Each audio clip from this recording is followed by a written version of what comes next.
Penempatan komponen sistem fluida dalam hubungan satu sama lain sangat penting untuk keberhasilan pengoperasian sistem fluida mengalir secara alami dari area bertekanan tinggi ke arah bertekanan rendah.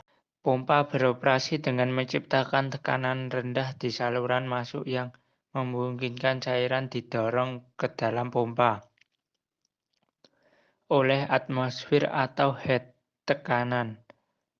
Head tekanan juga disebut static pressure head, static suction head, atau static head dibuat ketika reservoir ditempatkan pada ketinggian yang lebih tinggi dari garis tengah pompa dan merupakan ukuran jarak dari pompa ke tangki. Ini menciptakan tekanan masuk positif dan membantu aliran fluida ke pompa.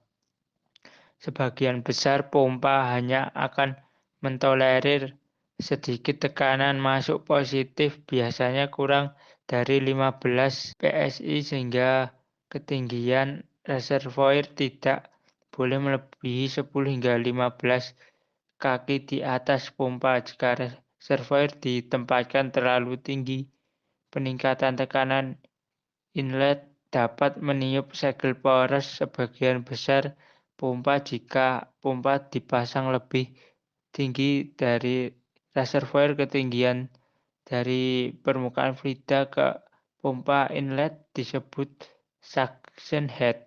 Jika suction pompa digunakan untuk mengangkat fluida, head suction harus dijaga seminimal mungkin untuk mencegah timbulnya efek vakum pada pompa fluida masuk. Beberapa masalah dapat terjadi jika cukup cairan tidak aliran ke pompa inlet. Salah satu skenario tersebut disebut keavitasi. Bentuk keavitasi yang paling umum terjadi ketika cairan inlet tidak sepenuhnya mengisi rongga yang terbuka untuk itu pada pompa. Kavitasi ini disebut kavitasi vakum, di mana suatu kondisi yang bisa dikenal sebagai pompa kelaparan karena kekurangan cairan pada saluran masuk. Kurangnya cairan ini dapat disebabkan karena tersumbatnya saluran masuk, saringan yang kotor, dua besar kepala hisap, terlalu lama pipa berjalan, terbatas atau runtuh selang pipa,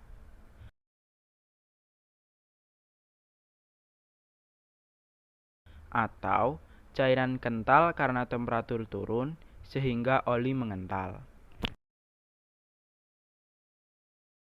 Kavitasi menyebabkan turunnya tekanan pada pompa inlet. Ketika tekanan pada pompa inlet turun di bawah tekanan uap E, gelembung uap cair terbentuk dan cairan tampak mendidih. Ketika gelembung runtuh, mereka dapat merusak pompa dengan menghilangkan potongan-potongan kecil dari logam. Ini sering disebut pitting dan dapat menyebabkan kerusakan permanen pada pompa. Bentuk lain dari kavitasi disebut erasi dan disebabkan oleh udara yang masuk ke aliran oli. Ini dapat terjadi karena berbagai alasan, termasuk oli yang rendah di reservoirnya, daun, bawang, dan saluran pompa itu. Saluran masuk terutama pada sambungan-sambungan, serta segel yang aus atau copot pada komponen hidrolik seperti silinder pompa.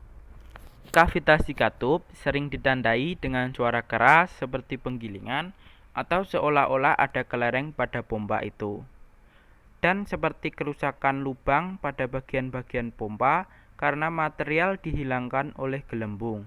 Jika sistem fluida dirancang dan dirawat benar untuk mencegah kotoran atau udara masuk, ini akan efisien dan dapat diandalkan.